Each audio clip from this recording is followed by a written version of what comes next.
Hello, everybody. I see a bunch of participants already dialing in, which is super exciting.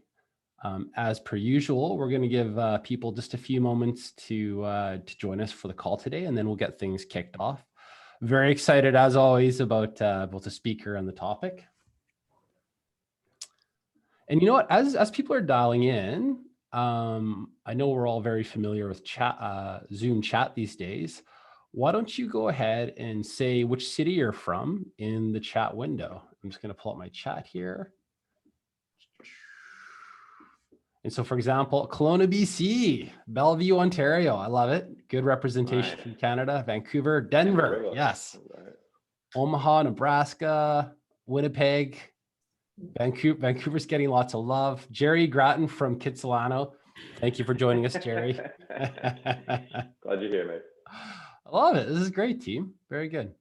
Awesome. Tons of people are dialing in. And why don't we get started? And for those who are a little bit late, we've got a few moments of introductory comments. So as always, my name is Jason Lindstrom. I am the CEO and managing partner over here at Bucket List Rewards. And I'm awfully excited to go through today's session. Co-hosting with me today is Reese Green, who's the CEO and co-founder over at Trailblaze Partners. And as always, why are we gathering today? We are genuinely on a mission to help people leaders like yourself build the best workplace cultures possible. And I think today's speaker is going to share some really awesome insights regarding this and help lift all of us up. And with that, why don't we do a quick poll question just to kind of get a feel of the audience. Give me a second here. I'm going to launch our first poll question.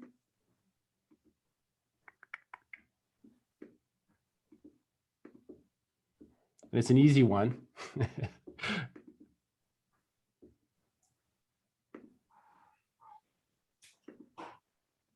So what are you most interested in hearing about today? I'm going to go ahead and launch that. You can choose one answer or multiple answers, but in summary, are you interested in hearing about how to reinvent the new hire experience, how to scale and personalize employee onboarding? Are you interested in hearing about employee experience ideas? Whew. That's unusual. Normally there's a clear winner. This is great because we're going to cover all topics. I'm going to go ahead and end poll and I'll just share the results. So here's kind of where we landed, everybody. So it looks like roughly 50-50 on how to reinvent the new hire experience and how to personalize and scale the employee onboarding. Awesome. So I'm going to stop sharing. And with that, I'm going to turn it over to Reese to introduce today's speaker. Thanks so much, Jason. Appreciate it, man. That was a really tight race on that poll. I've never seen that before. Yeah. That's amazing. Yeah. So I just want to say a quick thank you to Julie for joining us. Julie is the president of a Vancouver-based software company called Rise People.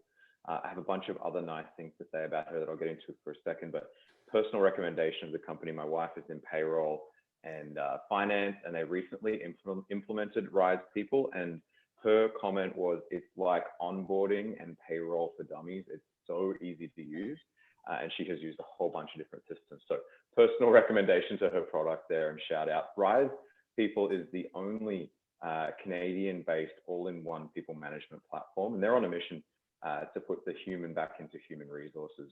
Julie herself, extremely accomplished, an extensive experience generating value in high growth SaaS organizations. She has over 20 years in operational efficiencies, governance, strategy, a whole bunch of different stuff focused mostly on growth and attaining market share. Successful entrepreneur, having been a part of the Yokel Growth, a wellness platform for small businesses. And we're so excited to have her here today to talk about what she's going to talk about, because I've had the pleasure of spending almost an hour and a half one-on-one with her before this, and she had so many good thoughts. I'm so excited for you guys to hear from her. So we'll jump in. Thank you. Awesome. So I think with that, why don't we pivot and start our conversation for the day? And we've got a bunch of questions, and I think that you as attendees will love the topics based upon the poll. But Reese, do you want to get us kicked off, sir? Yeah, let's do it. So, Julie, when you say reinvent the new hire experience, can you tell us a little more about what you mean by that? Yeah.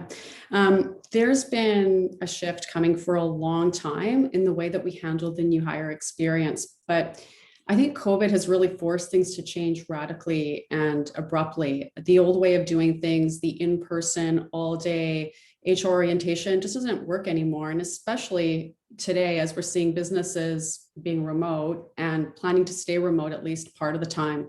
So the question that I think people are really asking is, do the old ways really do the job? And so when I'm talking about reinventing, what I'm talking about is bringing a new and fresh and really engaging ideas to the experience. That's fantastic. And Jason, I know you've got a great question there next.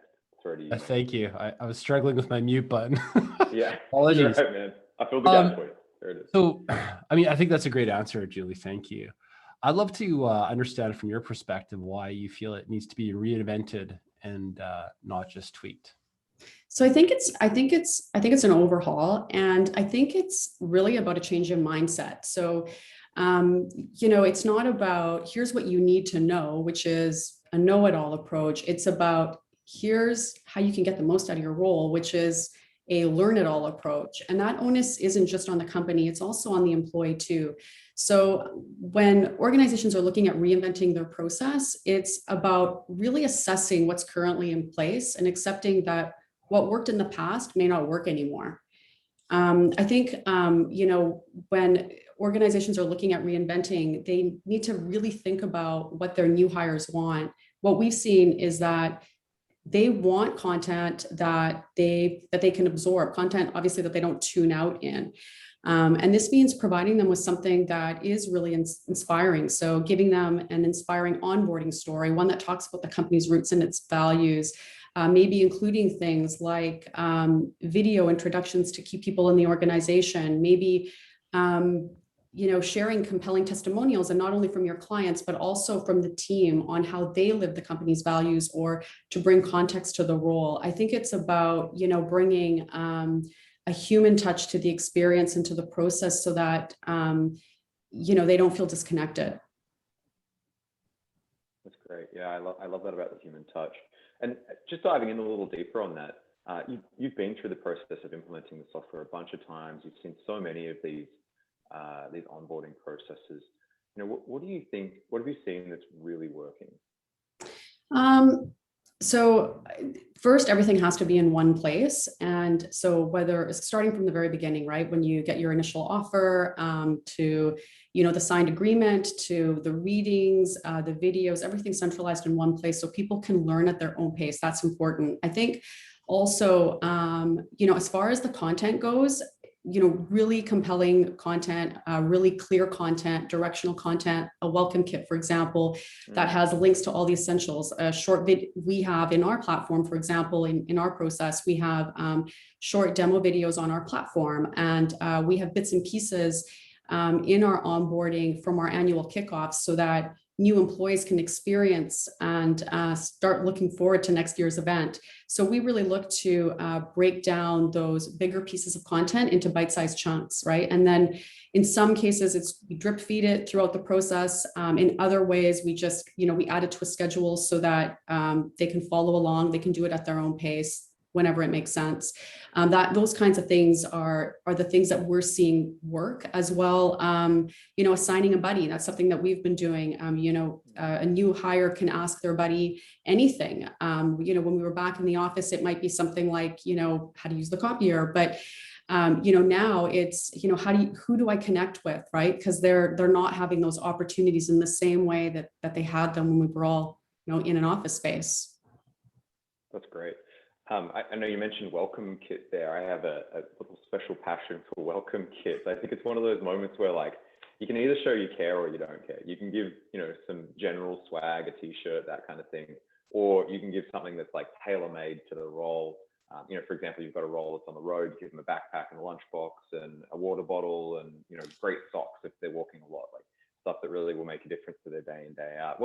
What's some of the best stuff that you've seen, best welcome packs you've seen out there? Yeah, well, I think so. I think the welcome pack, like ours, has lots of different links to various different resources. But I think, as part of the welcome pack, part of it is even the check-ins. So we do, for example, check-ins at 1 week, at 1 month, and at 3 months. And what you'll find when you do this is the feedback develops as their learnings develop, which is really, really important. If you do a check-in at the end of 3 months, they've really forgotten their first week. So you're not going to get the value out of it. So we found incorporating that into our welcome kit package and process has been really, really helpful.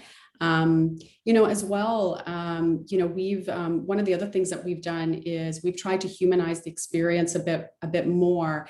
One recent idea is that we actually ask our new employee to film a short video introduction of themselves before they start. Cool. And that gets people really excited about their arrival. So those are the kinds of things we're thinking that we're just starting to put into our process. That's a great idea. I love that. How are you sharing that video? Well, just to get super tactical for a second, what are you using? How are you sharing it up with the team?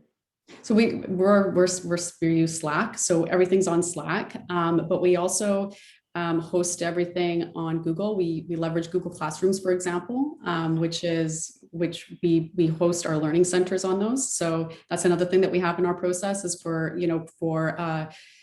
role specific content. We use a lot of video and links to existing knowledge base articles that even our customers read, but also, really great for learning internally too. So all of that is hosted in one place. We just put all the videos and all of that in the same area. That's cool. Okay, great. I just have one question from the audience. Have you seen an ideal length of time for onboarding? I always say onboarding is a 3-month experience. I think I always think of it as 3 months. The first day there, it's the first week, I should say, is really structured. I find that works best. But the check-ins at 1 month and at 3 month are usually critical. It's a good way to check in to see that they're learning what they expected to learn and that they can do their jobs the way that they feel, so that they feel success in them. So we think that's an important part of the process as well. Great. I'm gonna stop hogging the question, Mike. No, that's all. Those are great questions. There's lots of chat in the window. People love the rotating buddies. They love the structured onboarding process. I do have a follow-up question regarding the structured onboarding process. Like, what would you define as a win? Like, what would you want to be hearing from employees at the end of, say, 3 months when you're doing that 3-month check-in, or even maybe at a month? Like, what sort of statements, or I don't know if you survey people, what sort of outcomes where you're like, man, we knocked it out of the park with that onboarding? Yeah, so there is a big difference between people that found their onboarding really good and those that didn't, right? And so what we have found is, they'll say things like, I love it here, I love my job, the people are amazing, I learned so much. And then they'll often, that they're really excited when they start giving you feedback, right? So I think so much of the onboarding process is actually a two-way process, right? It's ongoing and it's all inclusive, and it captures as much both ways. So I think that also adds to it. Awesome. Yeah. Thank you. Some fantastic comments in the chat there. If you're following along, I won't read them out loud, but yeah, make sure you're checking on that chat. Excellent. So I'll jump into the next question. So one of the challenges I've seen without fail is that as companies grow, is giving staff a really personalized experience that's consistent throughout the scaling process. Have you got any tips on how attendees might be able to tackle this? Mm-hmm. So I think structure is really important, but also, I think it's important to break down, the fundamentals when you're building a process like this.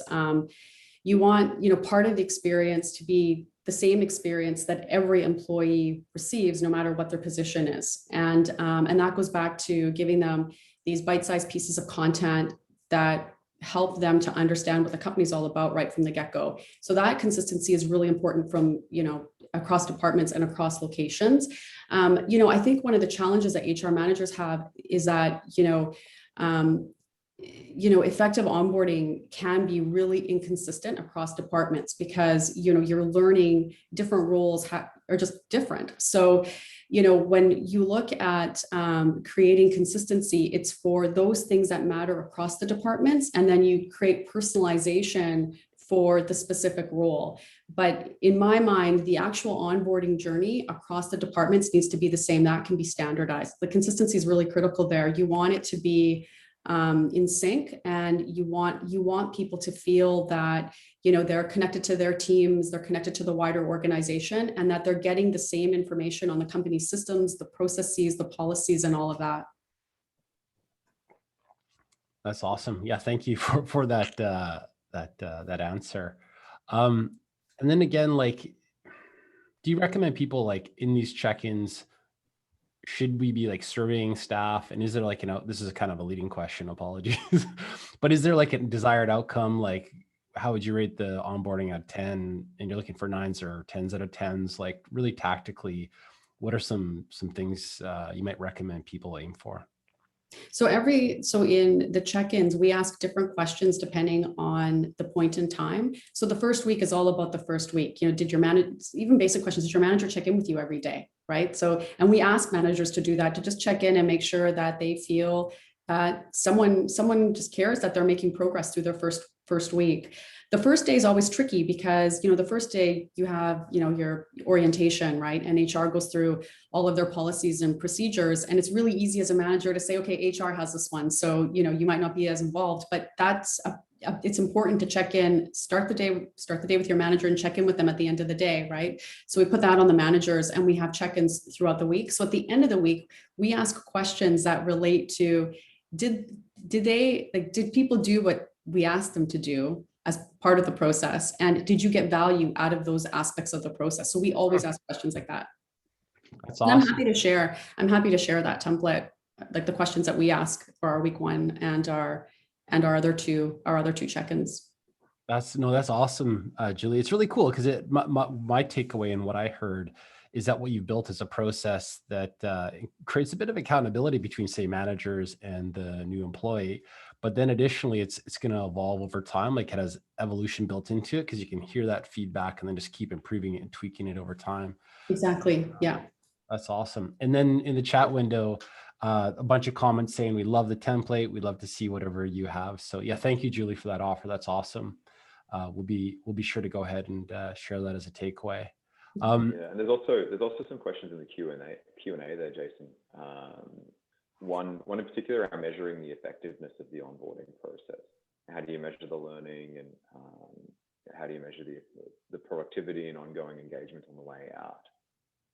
Yeah, that's a good question. Metrics always come up, right? Like if, and I think every organization is going to set their own metrics and define what success is. I think, the reality is, turnover can be really high in the first year if you don't have proper onboarding in place. I think, making sure that you're not seeing that turnover within 6 months or a year is that's a really good indicator that your onboarding worked. When we do our check-ins, though, I actually look at more of the qualitative data, what people are actually sharing about their experience. So, if someone comes in and they thought they signed up for, or they were joining to do one role, and they come in and they realize the role is something else, that's an indicator that there was something in our process, whether it was on the hiring side or whether it was on the onboarding side, that created a disconnect. And then we go after that. We address it. We address all those issues as they come in. So for me, it's really about the qualitative data. Okay. That's great. Thank you. So switching gears a little bit, not too much though. I know you have a lot of passion around the employee experience. You made a statement as we were getting prepped for this that employee engagement needs to be one of the number one measures of performance in a business. Can you talk me through why you believe that? Well, so my motto at Rise is bring life to work, and that summarizes my belief, which is when you give employees all the tools they need to be their best, then they'll be engaged, right? So engaged employees, understand what's required of them in their role. They have what they need to do their best work. They feel supported by their manager and, of course, the company they work for. And I think when organizations prioritize an employee's career and their health and their wealth, not only do companies gain from that financially because employees perform better, but they gain employee loyalty and a reputation as a great place to work. So, at Rise, when I talk about bring life to work, I'll say this is a dual mandate. It's what I want for all of you on my team, and what I want to do. I want to help organizations do that as well. That's great. So you got me. Oh yeah, awesome. No, I have a feeling this will be a fairly popular question. A lot of times our attendees love tools, templates, and sample ideas, takeaways. And so I know you personally had the chance to see the inner workings of some pretty darn amazing companies. What are some of the employee experience things that they do that are like popular or really cool?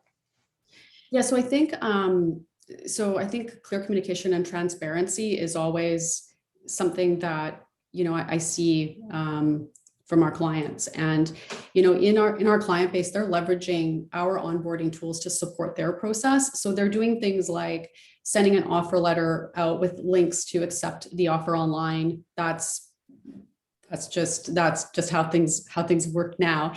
And, they're sending new hires custom welcome emails. They're leveraging self-onboarding. In the self-onboarding, they're including, their own custom predefined checklists. They assign tasks to people on their team, and they leverage the Rise mobile app and the online app to help their own employees learn about their company's purpose, their values, and their leadership team. So they're really leveraging what's available in the app.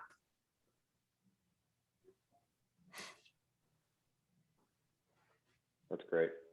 Yeah, it's interesting. Just a couple of years ago, I remember working with a client trying to go from a paper-based to a digital-based, and getting any kind of, I guess, groundswell behind it in the organization. There was quite a bit of resistance. Today, it's just how it is. There's no choice. You kind of have to do it, right? Table stakes. Exactly. Yeah, exactly. Yeah, it's fantastic. Okay, so is there anything you've seen done in the employee experience that's maybe a little weird, but it works? Something that you thought, maybe this is just for this company or whatever, take it where you want. Yeah, so one thing we've done is we put something in place called Breakfast Club, and it gives people the opportunity to have breakfast with the CEO. And of course, pre-COVID, we would do this at a local restaurant or in our cafeteria. And now we're doing it online. We just say, bring your own breakfast. And people really like to join. That gives them an opportunity to ask questions. They love to hear stories from us and from the founders. They like to know about our backgrounds. They ask all kinds of questions. So we find that that's really fun, and people really like that. One of the things we started doing very recently, like literally in the last 30 days, is pre-onboarding. So we found we're finding that it's the thinking behind it is that you're engaging a new hire from the moment they accept the job offer right through to their first day on the job, which is great in that it alleviates any first day fears, but it also bridges the gap between accepting the role and being in the role. So when you accept a job, there's always that period of time, right? And you spend a bunch of time with the talent team who's wooing you into the role. You get the job and you sign the contract, and you're told you're going to start in 2 weeks, and of course there's radio silence, right? And you spend the next few weeks feeling disconnected, and then those first day insecurities grow, and they especially now, right, when we're all working from home, those insecurities are greater. And so you start to wonder, did I really do the right thing here? And so the alternative is, you receive your welcome pack in advance. So, and your laptop, you get your welcome email, and we give them access, to their email, to their company email, to the company email. And, the whole team chimes in when that welcome email goes out saying, congratulations, can't wait to meet you, all of that kind of stuff. And we give them a virtual office tour. So that kind of stuff helps. One of the other things we're doing, we just started doing was it's like a pre-start virtual meetup, which gives them an opportunity to meet some of their colleagues in advance. So those are the kinds of things that we're just starting to play with, and it works. That's awesome. I love a bunch of ideas there. And it's funny you mentioned that. That's actually been a question in my mind just recently. Like sometimes that gap between acceptance letter and start can be quite big. But so knowing that the virtual meetups, the onboarding kits that you guys have really structured and create what sounds like a beautiful onboarding, that's awesome. Some great questions from the audience too. Sorry, maybe you were going there, mate. But I was going to jump in there. Go for it. Yeah, what Kathy Bond asked, what's included in pre-onboarding? We do well in what we've been doing, and we're only experimenting still, but so you receive the actual welcome kit. So ours is, the fully documented process. You get that in advance. We of course send out the materials, so their laptop, if they get a phone, their phone, all of those things. The swag kit. And then the part that I think most excites me is when we start connecting them with people internally. So we send out an email. Usually the hiring manager sends it out to the whole company, introducing them, and it includes a bio. Everybody, we're the kind of company where everybody will jump in and just say hello. So we're like that. So those things are important, but the office tour is interesting. And the reason I say that is this actually came out from this is actually a perfect example of where check-ins make sense. So what we discovered when we all went to, work from home during COVID, we continued with the check-ins, and people were saying, hey, I went by the office. I had no idea how amazing the office is. You really need to show people the office, when you were hiring me. If I would have seen this, at the start, it would have changed my whole perspective on the company. So we took that feedback and, have created a virtual office tour. And in it, we talk about all kinds of things, right? We show them that we have plants and why we have plants, and that what our neon sign means. Our neon sign says bring life to work. So we talk about that. We show them our meeting rooms, and we explain that they're named after our customers and why we chose those specific customers. So the tour became like something essential. So that's now formed part of our pre-onboarding. And in the last 2 hires, there were 2 of my hires. One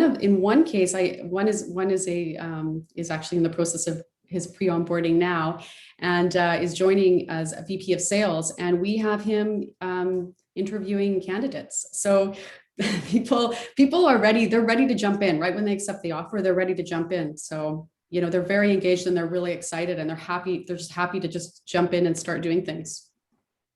That's awesome. There's been a bunch of comments. People are loving the virtual office tour. Hey, regarding the tool, like mode of delivery, what do you use is one of the questions. Like, how are we, when you the mode? So like, sorry, what is it, like a video, or do you guys just do like a Zoom meeting? Like what tool do you use for the virtual office tour? It's an actual video. We had it filmed. Yeah. Wonderful. Awesome. And then another question kind of related to something you mentioned earlier, which was, what's the frequency of the CEO breakfasts? How often do you do those? So we were doing them periodically every 2 or 3 weeks. And then we're finding now that at least twice a quarter works. We just bring more people because it's all virtual. We just bring more people into the meeting. So we find every 6 weeks or so works. It doesn't have to be timed so that it is actually in the first week. So we started thinking it had to be, and then we realized it really doesn't have to be. People just like the opportunity. So I like to see it every 6 to 8 weeks or so, somewhere in there. Cool. Every 6 to 8 weeks. And I don't know if you have any comments on this, but is there like an ideal size? Like is there if the number's too big, does it become unwieldy? Like, what are your thoughts on that? It's funny. People are actually a little bit shy. So there's not. I always find that myself and our CEO, when we're on it together, and we try to engage with everybody. We try to get them talking to one another and try to draw out similarities. So we'll ask like, oh, where did you go to school? And then somebody else will say, oh, I went to school there too. Or we'll find out that somebody just moved here from Winnipeg, and then somebody else will say, well, I just moved here from Winnipeg. And so we create all these connections between the team, and we kind of keep it about that. But consistently they ask us, why we started Rise, and they like to ask us about our backgrounds, what we studied in school, what are some of our best learnings? How would you, if you were me, how would you go about, learning everything at Rise? Those kinds of questions. So yeah, but no actual, I don't think there's a rule of thumb around size. Got it. Well, that sounds like a super fun event. I know of another CEO named Greg who actually does Greg's Barbecue, and he invites people to a barbecue event. And anyway, same thing, like people form connections and are able to learn about the vision and the CEO a bit more. But it sounds like an awesome way to build community. So very cool. Yeah. And one funny comment or question. Somebody else is also a fan of virtual office tours. One fella, or pardon me, Jenny Greg Lowe, she said she puts her laptop on a trolley and then pushes it around during a Zoom meeting. So very, very casual and fun. Oh, we even ride the elevator together. I love it. That's hilarious. That's good. Yeah. Cool. And then to kind of keep moving with the questions, and then I think in a few moments, we're going to open it up to audience questions as well. Do you have any favorite books or thought leaders that you find yourself turning to for ideas and inspiration? Yeah, so I get inspiration from so many people. It's actually hard to pick one. I do a lot of reading, a lot of business books. Currently, I'm reading Working Backwards, which is an insider's view on Amazon. And the book talks about how essential corporate culture is to their success. If anybody on the call follows or looks at what Amazon's done, but in terms of their hiring process, they talk about a program called the Bar Raiser program, and they talk about it in the book as well. And a bar raiser is an interviewer who is brought into the hiring process as a third party, an objective third party. And their thinking is that when you bring someone into the hiring process that's not associated with the team, that you'll make the best long-term hiring decisions. But what I find most interesting about their process is that it's not about maintaining a standard. It's about raising the standard with each new hire. So every person hired, in what they say is every person hired should be better than 50% of those that are currently in similar roles. So that I find that really interesting. Amazon, is clearly focused on hiring really well rather than hiring quickly. And I think by bringing, this third party into the equation, that the teams will hire people who can really deliver on their vision and on behalf of their customers. And their goal there is that anybody they hire personifies their leadership principles.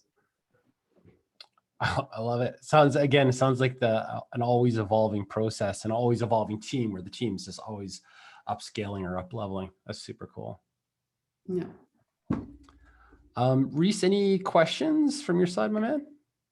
Yeah, we had one last planned question here, but you've kind of answered it. I'm going to try to ask it in a slightly different way, with originally around measurement, but maybe just focus a little bit more for someone who is in their organization. They feel like their onboarding needs to be overhauled. How do they make this case? How do they speak to the rest of the org and get the organization behind making some pretty big improvements to their onboarding process? Yeah, I think this goes for any kind of program or any initiative. You'll always want to identify the metrics that are relevant to the management team, and you'll want to track them, and you'll want to build some kind of baseline to improve upon.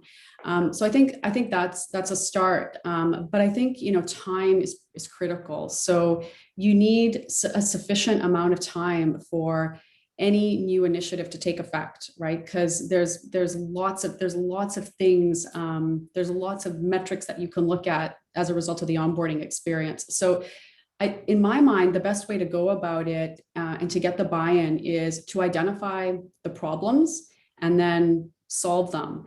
But find the quick wins first. And then when you recognize those wins, celebrate them and then replicate them and continuously just replicate them. But I think celebrating them is important. So for example, if, if time to productivity is a concern or an issue, if that comes up as a problem, launch pre-onboarding and see what comes of that. And then, or if people are going through the process and they're still saying to you, I don't understand the company's vision, then find better ways to tell the story and be inspiring and put that story in a place that's always accessible. And, and if turnover is still really high in the first year, then create check-in surveys to, get to the root cause of why people are, why what's happening there that's resulting in people leaving. So I think that's the way to do it. And I think if you break it down into, how to improve the new hire experience and how that benefits the business, then what you'll find is it all just makes sense, right? And people can't deny that. Awesome. Thanks for flagging that, bringing that up, Reese. And I'm going to start opening or going to a few more audience questions here. And I'm just going to the Q&A window. And the first question I'm going to ask is from Andre. And I actually saw this asked in the chat window as we're going through today's session. Julie, from your point of view, when should a company invest in a good onboarding? Is there a number of employees? Any thoughts or recommendations around that? I think every company should have a really good onboarding process. I don't think size matters. I think all companies of all sizes and shapes should be leveraging, a solid onboarding process. I don't think you have to spend a lot of money in terms of tools or any of that. I think, a lot of it can, as long as you consolidate it and follow some, basic practices there, I think you can create a really effective process. Awesome. I love it.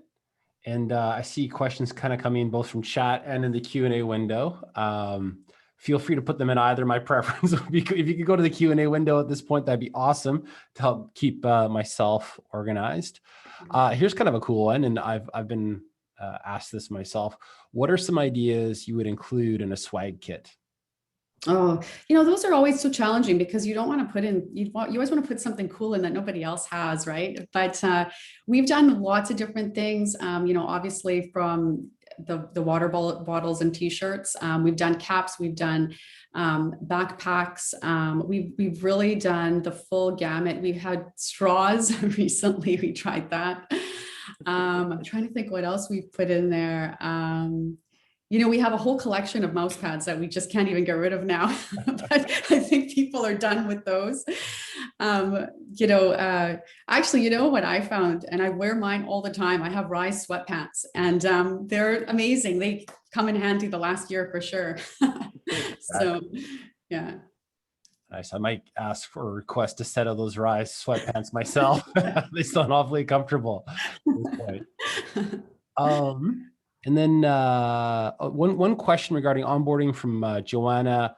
In the onboarding process, are there certain outcomes that have to be completed or people kind of like pass before advancing forward? Is it like, maybe said another way, is there like a pass-fail system, or what are your thoughts / recommendations around that? Really good question. We literally just sent out an email to the entire company yesterday around exactly that. So we've just built quizzes, just really short quizzes for each of our Google Classrooms. So we have a classroom by product. So by product, for us, it's by product module. So we have, an HR offering and a payroll offering and various other things. So we have modules there, and it's all video based. And now we've got these short quizzes at the end of all the videos. So, but we haven't put in place pass or fail. It's more, we're going to test it out and see what comes of it. That's awesome. But that's cool that the accountability is layered in there, so you can do the Q&A based upon the knowledge people are gaining. So super cool idea. I love it. So I'm just skimming. There's been a bunch of questions you've already answered, so thank you. And Reese, if you want to jump in as well, my man. Yeah, no worries. I saw one just about the size of Rise and how long you've been around. How many employees are you at right now, and how long have you been in business? We've been around, we've been around for 8 years. We're at 150 employees. We're growing very quickly, and a lot of that growth has been in the last 3 or 4 years when we made the pivot from payroll to payroll and HR. So it's just been it's been growing. Our plan is we're looking at we'll be about 200 people by the end of this year. Wow. Mm-hmm. That's an awesome journey / growth story. Good for you. That's Yeah. exciting. Talking and being able to drink your own champagne, being able to talk about and share experiences from a high growth culture. Another question from Elizabeth. Thanks, Elizabeth, regarding orientation. Any thoughts on how to do a refresher orientation for employees over a certain amount of years or time? So I guess, let's say you already have somebody who's been onboarded.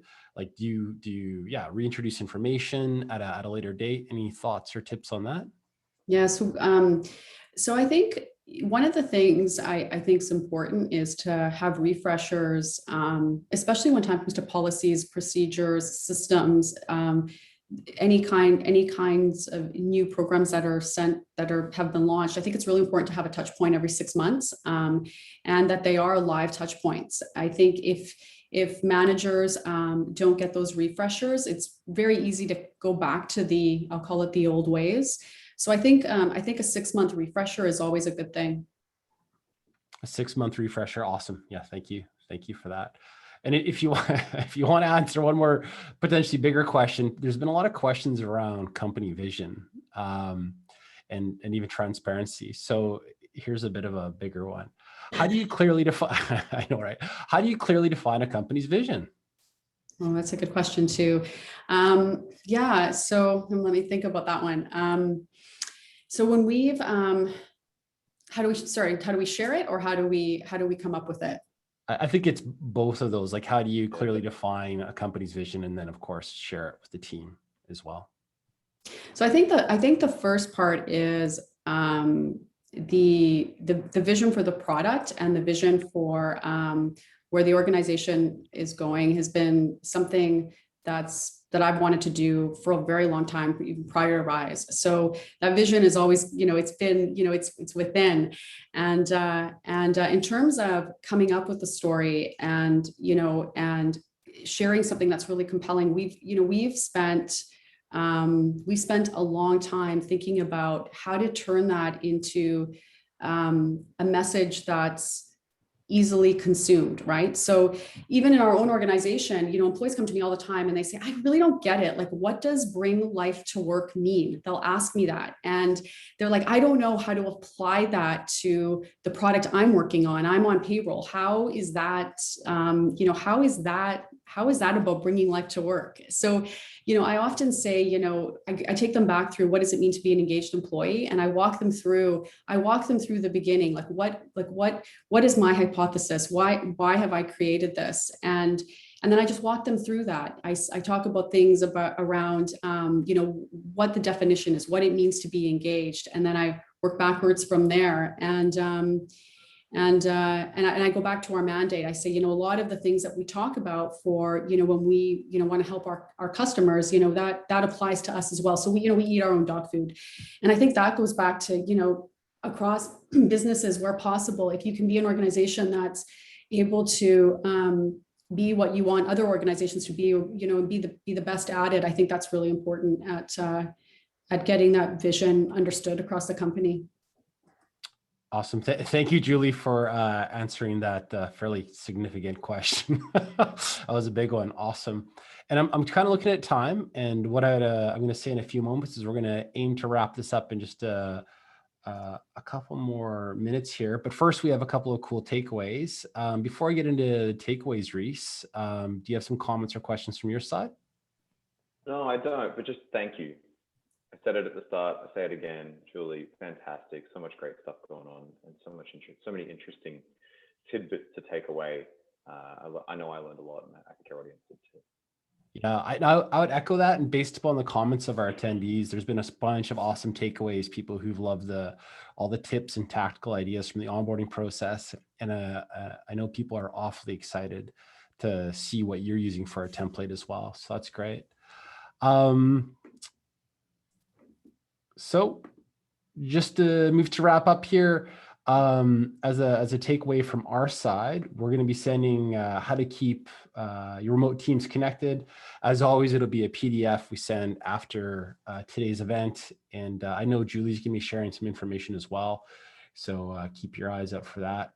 And then as always, I'd love to encourage, if you're interested, I'll throw a survey up on screen here in a moment.